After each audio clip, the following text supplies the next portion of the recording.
Hello student, কেমন আছো সবাই? মুন্না ইংলিশ কর্নারে তোমাদেরকে স্বাগতম।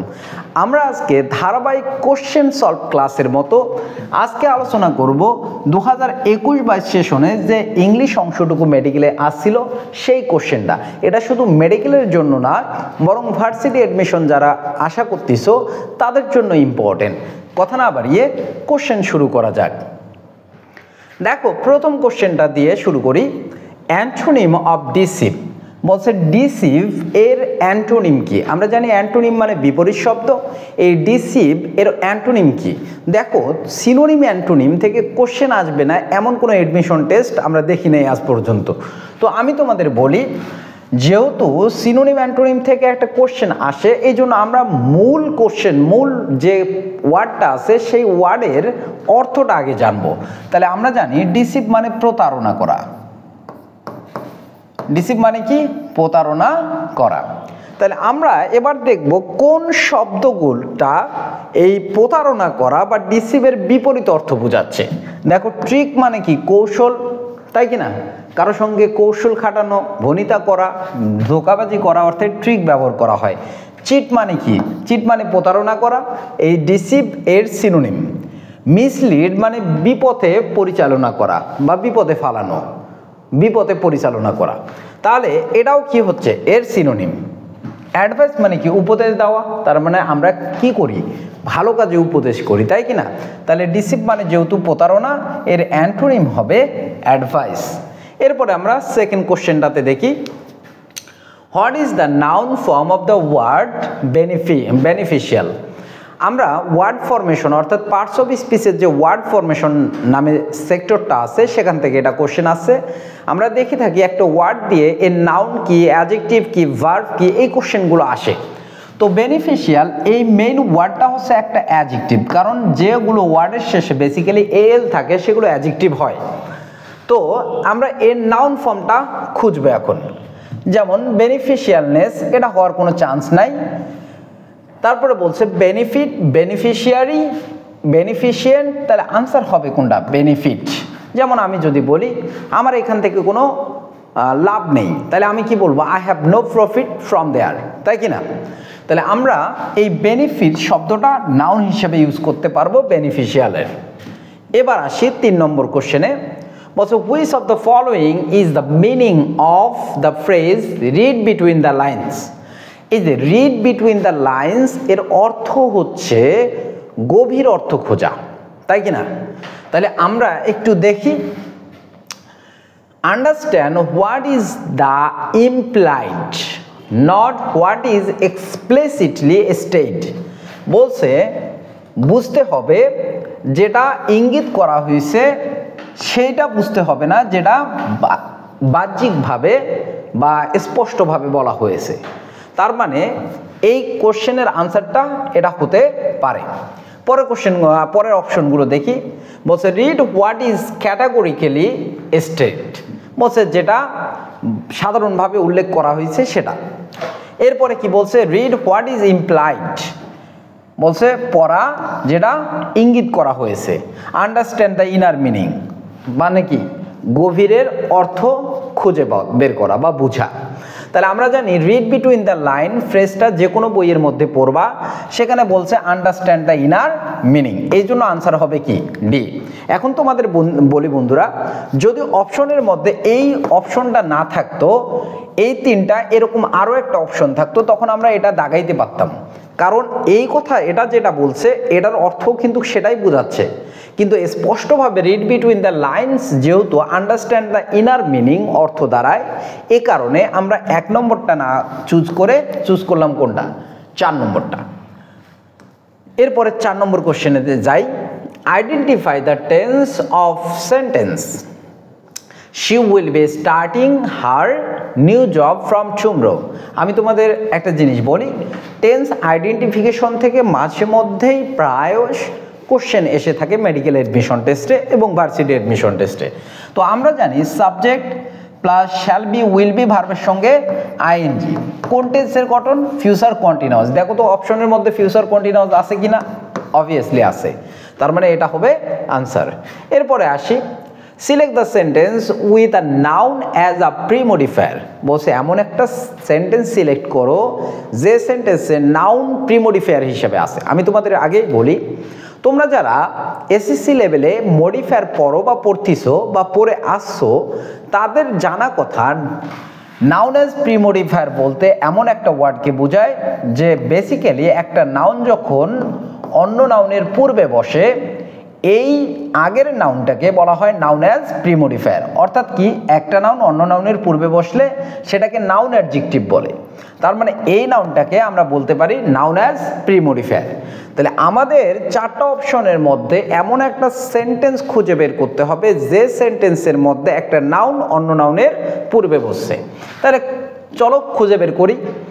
We enjoyed a fabulous outing in the evening. আমি একটু ব্যাখ্যা করে করে ওয়ার্ডগুলো বলে দেই। উই হচ্ছে প্রোনাউন, সাবজেক্ট, enjoyed ভার্ব, আ ডিটারমিনার, ফেবুলাস আউটিং এটা হচ্ছে নাউন, এটা হচ্ছে কি অ্যাডজেক্টিভ। ইন দ্য ইভিনিং এটা কি নাউন বোঝাচ্ছে, তাহলে এটা কি, এটা আর্টিকেল, এটা প্রিপোজিশন, তাই কি না? এমন একটা এই সেন্টেন্সের মধ্যে কোথাও নাউনের পূর্বে নাউন নেই। We had a pleasant journey this time, তাহলে উই সাবজেক্ট অর্থাৎ প্রোনাউন, হ্যাড হচ্ছে কি ভার্ব, এখানে আ প্লেজেন্ট হচ্ছে ডিটারমিনার, প্লেজেন্ট হচ্ছে কি adjective, journey noun, this time noun, এটা ডিটারমিনার অর্থাৎ অ্যাডজেক্টিভও হতে পারে। No passenger flight departed on that day, আজকে কোনো এই দিনে কোনো প্যাসেঞ্জার ফ্লাইট কি করে নাই, ছেড়ে যায়নি, যাত্রীবাহী ফ্লাইট ছেড়ে যায়নি। তো নোটা হচ্ছে ডিটারমিনার, প্যাসেঞ্জার হচ্ছে নাউন, ফ্লাইট হচ্ছে নাউন। দেখো আমাদের যেটা খুঁজে বের করতে বলছে আমরা পেয়ে গেছি অলরেডি। তার মানে নাউন অ্যাজ প্রিমোডিফায়ার বলতে বোঝায় একটা নাউনের পূর্বে আর একটা নাউন বসবে। সবাই বুঝতে পারছো? এরপরে আসি কোশ্চেন নম্বর 6-এ। বলছে choose the sentence with incorrect use of phrase. এমন একটা সেন্টেন্স চুজ করতে হবে যে সেন্টেন্সে ফ্রেজের ব্যবহার ভুল আছে। তার মানে আমরা দেখতেছি যে ইডিয়ম ফ্রেজ থেকে কোশ্চেন কিন্তু বরাবর আসতেছে। তো আমরা মেমোরাইজিং পার্টের মধ্যে appropriate preposition, idiom phrase, group verb এই তিনটাকে খুবই জোর দিব। আর যখন ইন্টারমিডিয়েটে পড়ব, এই ইন্টারমিডিয়েটে এসএসসি লেভেলে আমরা ফার্স্ট পেপারটাকে খুব ভালো করে পড়ব। এখানে যে নতুন ওয়ার্ডগুলো আছে সেগুলো সিনোনিম অ্যান্টোনিম জানলে এডমিশন কভার হয়ে যাবে। বুঝাইতে পারছি বিষয়? এবার আসি, দেখো কোন সেন্টেন্সে ইনকারেক্টলি একটা ফ্রেজ ব্যবহার করা আছে। বলছে I don't want to hear a long description. বলছে আমি অত বর্ণনা শুনতে চাই নাই, অত বিস্তারিত বর্ণনা শুনতে চাইনি। I just want the bottom line. Bottom line মানে হচ্ছে মূল কথা, আমি তার শুধু মূল কথা শুনতে চাই। তার মানে সেন্টেন্স তো ঠিকই আছে।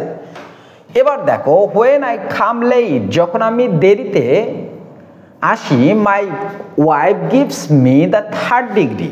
এই যে গিভ সামওয়ান থার্ড ডিগ্রি মানে হচ্ছে কাউকে প্রশ্ন করে জর্জরিত করা। তাহলে এখানে অর্থ কি দাঁড়াচ্ছে, যখন আমি দেরিতে আসি আমার বউ আমাকে বিভিন্ন প্রশ্ন করে। তার মানে কি, কোথায় গেছিলা, কার সঙ্গে ঘুরছো, কি খাইছো না খাইছো, বিড়ি খাইছো কিনা, ওখানে গেছিলা কিনা, বুঝছো বিষয়, এইরকম কোশ্চেন বলে থাকে। ঠিক আছে বিষয়? তাহলে আমরা এখানে পাচ্ছি এই কোশ্চেনটাও ঠিক আছে। Don't sell yourself short. বলছে don't sell yourself short. তাহলে সেলফ সামওয়ান শর্ট মানে কাউকে সস্তা করা। তাহলে সেল ইউর সেলফ শর্ট এর অর্থ কি দাঁড়াচ্ছে, নিজেকে সস্তা করিও না বা নিজেকে সস্তা ভাবিও না। You are a good doctor, তুমি একজন ভালো ডক্টর, নিজেকে সস্তাভাবে রিপ্রেজেন্ট করিও না এখানে। তার মানে সেন্টেন্স ঠিক আছে। Now that the construction is almost finish. তাহলে সেন্টেন্সটা দেখো, বলছে এখন কনস্ট্রাকশন গঠন কাজ বা বিল্ডিংয়ের যে কনস্ট্রাকশন হয় এই কাজ প্রায় শেষ হয়ে গেছে। ইউ ক্যান পুল আউট মানে কি, টেনে বের করা। অল দ্য স্টপস, এখানে সব জিনিসপাতিকে বোঝানো হয়েছে। অ্যান্ড টেক ইট ইজি, বলছে তুমি এখন সকল জিনিসপাতি বের করে ফেলো এবং কি করো, এটাকে সাধারণভাবে স্বাভাবিকভাবে নাও, সহজভাবে নাও। তো একটা বিষয় দেখো, আমরা একটা বিল্ডিংয়ের কনস্ট্রাকশন মনে করো চলতেছে, সেখানে ভিতরে অনেক জিনিস আছে। তো বিল্ডিংয়ে 10 তলা বিল্ডিং মনে করো 9 তলা কমপ্লিট হয়েছে, তুমি কি 1 তলা কমপ্লিট না হয়ে এই 10 তলা পূর্ণাঙ্গভাবে কমপ্লিট না হয়ে কি জিনিসপাতি বের করতে পারবা? অবশ্যই না। এখানে বলছে অলমোস্ট ফিনিশড, আমরা কিন্তু টোটালি ফিনিশড হলে সেন্টেন্সটা ঠিক থাকতো। তাহলে যেহেতু বলছে প্রায় শেষ হয়েছে, তার মানে প্রায় শেষ হয়েছে, এখনো কাজ বাকি আছে। তুমি সব জিনিসপাতি তো বের করলে, কাজ করবে কি দিকে? বাকি যে কাজগুলো আছে কি দিয়ে কাজ করবে? তার মানে এই সেন্টেন্সটা অলমোস্ট থাকার দরুন, এই অ্যাডভার্বটা সেন্টেন্সে থাকার দরুন সেন্টেন্সটা ভুল আছে। সবাই বুঝতে পারছি? এবার আসি 7 নম্বর কোশ্চেনে। Which of the following sentence contain an adverb close? নিচের কোন সেন্টেন্সের মধ্যে অ্যাডভার্ব ক্লোজ আছে? আমি তোমাদের বলি ক্লোজ ফ্রেজ থেকে মেডিকেলে কোশ্চেন আসে, এই জন্য ক্লোজ ফ্রেজে পৃথকভাবে যদি খুব 1000টা কোশ্চেন যদি আসে, এর মধ্যে 1000টা কোশ্চেন যদি সলভ করতে চাও কারেক্টলি, তাহলে আমার ক্লোজ ফ্রেজের কোশ্চেন একটা ফুল ক্লাস দেওয়া আছে, সেই ক্লাসটা দেখে নিও, ঠিক আছে? তো দেখো, আমি তবু তোমাদের বুঝাই কোশ্চেনটা। You can be allowed here only if you are a student. বলছে তোমাকে এখানে অ্যালাউ, অনুমতি দেওয়া হবে, তোমাকে এখানে অ্যালাউ করা হবে অনলি ইফ, যদি ইউ আর আ স্টুডেন্ট, যদি তুমি কি হও? একজন স্টুডেন্ট হও। তাহলে আমাদের এখানে অ্যাডভার্ব ক্লোজ বসাইতে বলছে। কি বসাইতে বলছে? Adverb clause. আমরা পরের সেন্টেন্সগুলো দেখি। বলছে the house in which we live at present suit us. মূলত এই ক্লোজটা কোন ক্লোজ? দেখো, হাউস নাউন, কোন বাড়িটা, যে বাড়িটিতে বর্তমানে আমরা থাকি, তার মানে এটা অ্যাডজেক্টিভ ক্লোজ। আমাদের চাইছে অ্যাডভার্বিয়াল ক্লোজ।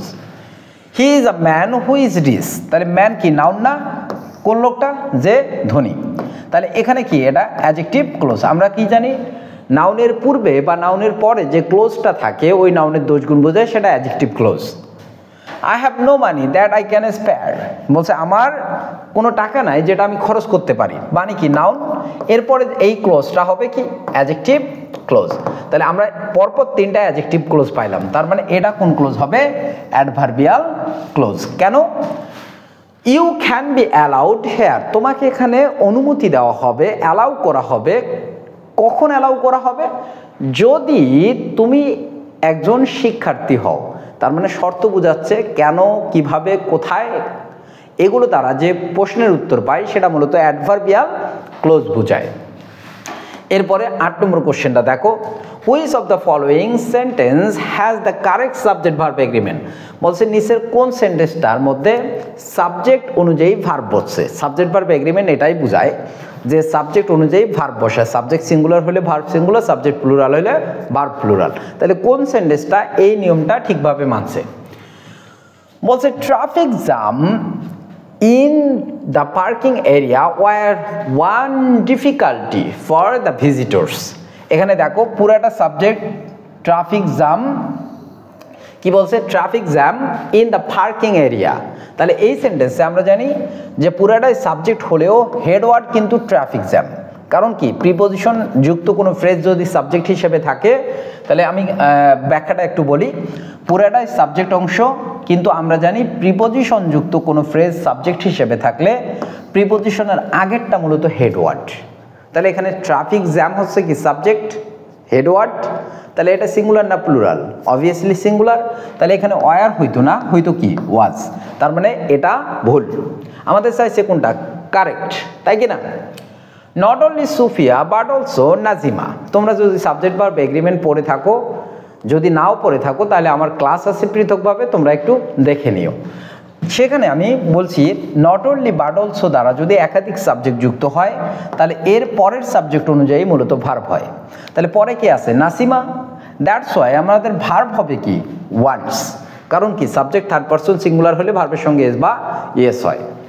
এরপর সেন্টে দেখো, one problem for the players was unexpected threats of injury. তাহলে এই সেন্টেন্সটা পুরাটাই হচ্ছে subject. One player for the one problem for the players. আমি তোমাদের একটু আগে বললাম প্রিপোজিশন যুক্ত ফ্রেজ সাবজেক্ট হিসেবে থাকলে আগেরটা মূলত প্রিপোজিশনের আগেরটাকে হেডওয়ার্ড বলে, আর সেটা সিঙ্গুলার হলে ভার্ব সিঙ্গুলার হবে। তাহলে one problem singular, that's why was হয়েছে, ওয়ার থাকলে ভুল হইতো, তার মানে এই সেন্টেন্সটা কারেক্ট আছে। পরের সেন্টেন্স দেখো, somebody, someone, everybody, everyone, nobody, no one, এগুলো হচ্ছে ইনডিফিনিট প্রোনাউন। আমি তোমাদের বলি ইনডিফিনিট প্রোনাউন যতগুলো আছে এরপর ভার্ব সিঙ্গুলার হবে, তার মানে someone, somebody, everyone, everybody, no one, nobody, none, something, everything, nothing, one, এগুলোর পর ভার্ব সিঙ্গুলার হবে। তাহলে ওয়ান হবে না, কি হইতো? ওয়ান্স। তার মানে এ বি ডি ভুল, আমাদের সি নম্বর আনসার ঠিক। এরপরে দেখো, the teacher has repeated herself twice. বলছে এই সেন্টেন্সের টুয়াইস কোন পার্টস অফ স্পিচ হবে? তাহলে বলছে শিক্ষক নিজে পুনরাবৃত্তি করছে। কতবার পুনরাবৃত্তি করছে? 2 বার। তাহলে এখানে ভার্বকে মডিফাই করতেছে কিনা, তাহলে যে ওয়ার্ডটা ভার্বকে মডিফাই করবে সেটা 100% অ্যাডভার্ব, ঠিক আছে? তাহলে কোথায় দেখো তো অপশন আছে কিনা, অ্যাডভার্ব। বুঝতে পারছো? তাহলে যদি বুঝে থাকো 10 নম্বর কোশ্চেনটা দেখো, which of the following is not a noun. নিচের কোন সেন্টেন্সটা নাউন নয়? আমি পার্টস অফ স্পিচের নাউনের ক্লাসে তোমাদের পড়াইছিলাম, যদি কোনো ওয়ার্ডের শেষে সাফিক্স হিসেবে শন, শন, নেস, হুড, ডম, মেন্ট, সিই, সিওয়াই, এসওয়াই, টিওয়াই এই জিনিসগুলো থাকে সেগুলো মূলত নাউন হয়। সেখানে আমি কখনো তোমাদের পড়াই নাই এল ওয়াই শেষে থাকলে নাউন হবে, তার মানে এটা হওয়ার কোনো চান্স নেই। তাহলে নেস আছে, হুড আছে, টিওয়াই আছে, তার মানে এগুলো কি নাউন। তাহলে আমাদের চাইছে কি নাউন নয় কোনটা, তার মানে আমাদের সঠিক আনসার হচ্ছে সফটলি। বুঝাইতে পারছি? তাহলে এটা হচ্ছে সফট হচ্ছে অ্যাডজেক্টিভ, অ্যাডজেক্টিভের সঙ্গে যখন এল ওয়াই থাকে সেটা অ্যাডভার্ব হয়ে যায়, তাহলে সফটলি হচ্ছে কি অ্যাডভার্ব। 11 নম্বর কোশ্চেনটা দেখো, বলছে fill in the blank with appropriate word, I am very proud. তো প্রিপোজিশন থেকে কোশ্চেন বরাবর আসে, 2টা 3টা এভাবে কোশ্চেন আসে। এই জন্য প্রিপোজিশন যত তাড়াতাড়ি সম্ভব, আমি স্টুডেন্টকে আমার ক্লাসে বারবার উপদেশ দেই যে তোমরা যত তাড়াতাড়ি সম্ভব অ্যাপ্রোপ্রিয়েট প্রিপোজিশনটা মাথার মধ্যে নিয়ে আসো, একদম মাথার মধ্যে মুখস্থ, কণ্ঠস্থ, ঠোঁটস্থ করে ফেলো। কারণ কি, তোমরা যতদিন পড়াশোনা করবা ততদিন প্রত্যেকটা সেক্টরে, প্রত্যেকটা এক্সামিনেশনে অ্যাপ্রোপ্রিয়েট প্রিপোজিশন বা প্রিপোজিশন অংশটুকু কাজে লাগবে। তাহলে আমরা যদি অ্যাপ্রোপ্রিয়েট প্রিপোজিশন পড়ি তাহলে দেখতে পাবো প্রাউডের পর অলওয়েজ অফ বসে। প্রাউড অফ মানে কি? গর্বিত, ঠিক আছে? দেখো তো আছে না নাই? অবশ্যই। 12 নম্বর question, synonym for polite.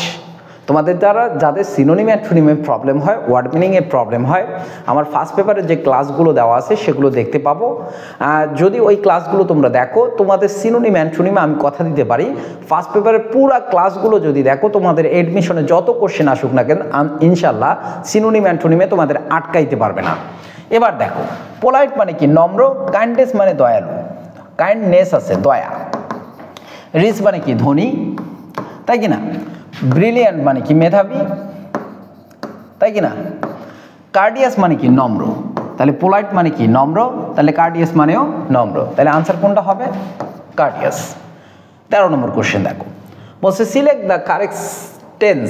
Tense find out করতে বলছে। আমি তোমাদের বলছি মাঝে মধ্যে এডমিশনে খুবই সহজ কোশ্চেন দেয়, টেন্স ফাইন্ড আউট করার মতো সহজ কোশ্চেন দিছে। দেখো, I had been studying English for 5 years। আমরা জানি subject plus had been plus ভার্বের সঙ্গে আইএনজি যদি কোনো সেন্টেন্সে থাকে পাস্ট পারফেক্ট কন্টিনিউয়াস টেন্স হয়, তাহলে মানে আমরা পেয়ে গেছি পাস্ট পারফেক্ট কন্টিনিউয়াস টেন্স।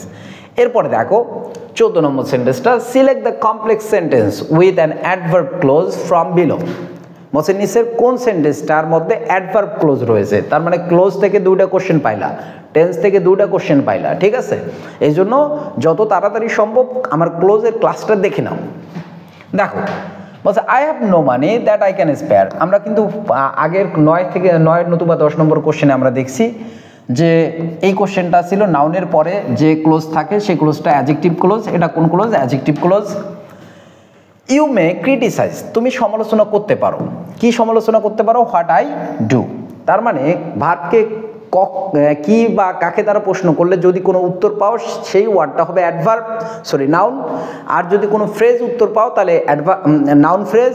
যদি কোনো ক্লোজ উত্তর দেয় তাহলে সেটা হবে নাউন ক্লোজ। তার মানে কি বললাম আমি? ভার্বটাকে কি বা কাকে দ্বারা যদি প্রশ্ন করো যে উত্তর পাবা, যদি সিঙ্গেল একটা ওয়ার্ড দেয় সেটা নাউন, যদি একটা ফ্রেজ উত্তর দেয় সেটা নাউন ফ্রেজ, যদি একটা ক্লোজ উত্তর দেয় তাহলে সেটা নাউন ক্লোজ। দেখো একটা কথার মধ্যেও আমরা parts of speech, phrase, close সব শেষ করে ফেললাম। তার মানে এটা কোন phrase? Noun clause. I am sure that I will pass, আমি নিশ্চিত যে আমি কি করব? পাস করব। কি নিশ্চিত? যে আমি পাস করব। তাহলে কি বা কাকে দ্বারা প্রশ্ন করছি, আবারও উত্তর পাইছি, তার মানে কোন ক্লোজ? Noun clause. He is so weak that he can not walk, সে হাঁটতে পারবে না। কেন হাঁটতে পারবে না? কারণ সে অসুস্থ। এই যে that he can not walk, এটা মূলত অ্যাডভার্বিয়াল ক্লোজ। বুঝাইতে পারছি বিষয়? তাহলে কেন হাঁটতে পারবে না? কারণ সে অসুস্থ, তাই কি না? কারণ প্রকাশ করছে, এই কারণেই সো ডট ডট দ্যাট এই যুক্ত ক্লোজগুলো হয় মূলত অ্যাডভার্বিয়াল ক্লোজ, কারণ এগুলো কারণ প্রকাশ করে। এরপরে 15 নম্বর কোশ্চেনটা দেখো, which of the following sentence contain an incorrect appropriate preposition. আমি তোমাদের কি বললাম যে প্রিপোজিশন ভাই কোশ্চেন আসবেই, এটা খুবই কমন একটা জিনিস যে আমাদের যে কোনো এক্সামে প্রিপোজিশন থেকে কোশ্চেন আসবেই। Cloth with shame she left the place. Cloth with shame এটা একটা ফ্রেজ যার অর্থ হচ্ছে লজ্জায় জর্জরিত হয়। তাহলে লজ্জায় মুখ লুকিয়ে, লজ্জায় জর্জরিত হয়ে সে জায়গাটা ত্যাগ করলো। সেন্টেন্স ঠিক আছে। বলছে he complied with my request. Complied with মানে এগ্রি উইথ বলি না আমরা, কারোর সঙ্গে কথায় রাজি হওয়া, কম্পাইল উইথ। তাহলে সে আমার অনুরোধে কি সম্মত হয়েছে, তার মানে সেন্টেন্স ঠিক আছে। আর্লি রাইজিং ইট এখানে ইট হবে না, ইজ হবে। তাহলে early rising is conducive with help. দেখো এখানে কন্ডিউসিভের পর উইথ হবে না, টু হবে। কেন? কারণ আমি তোমাদের একটা সহজ ট্রিক বলি, পৃথিবীতে উপকারী, ক্ষতিকর অর্থে যত ওয়ার্ড আছে সবগুলোর পর কি হবে? টু হবে। আমি যদি বলি বেনিফিশিয়াল, তারপরে যেমন ক্ষতি করে এটা বুঝাইছে, উপকারী বুঝাইছে। কন্ডিউসিভ মানে কি? উপকারী। তাহলে উপকারী অর্থে যে ওয়ার্ডগুলো আছে বেনিফিশিয়াল, কন্ডিউসিভ, তারপরে হেল্পফুল, ইউজফুল, এদের পর আমরা অলওয়েজ টু বসাবো। ঠিক একইভাবে ক্ষতিকর অর্থে detrimental, destructive, fatal, harmful, heartful, injurious, প্রিজুডিশিয়াল, এদের পর অলওয়েজ আমরা কি বসাবো? টু। তাহলে উপকারী, ক্ষতিকর যত ওয়ার্ড আছে এদের পর কি বসে? টু। এই কারণে সেন্টেন্সটা ভুল। তার মানে যেহেতু ভুল অ্যাপ্রোপ্রিয়েট প্রিপোজিশন কোথায় ব্যবহার হয়েছে সেটা বলছে, এই জন্য এই সেন্টেন্সটাই আনসার। পরেরটা দেখো, হি ওয়াজ চার্জ উইথ থেফট। বলছে সে চুরির দায়ে কি দায়ী, তাই কি না? তার মানে সেন্টেন্স ঠিক আছে। চার্জের পর উইথ হয় কোনো কিছুতে দায়ী থাকা। তো এই যে আমি কোশ্চেন 15টা সলভ করলাম, এরপরেও যদি না বুঝে থাকো কমেন্ট সেকশনে বলে দিবা, আমি আনসার করে দিব। ধন্যবাদ সবাইকে। পরের কোশ্চেন সলভ ক্লাসে দেখা হবে। ততক্ষণ পর্যন্ত ভালো থাকো, সুস্থ থাকো, মেডিকেল অ্যাডমিশনের জন্য প্রিপারেশন নিয়ে নাও।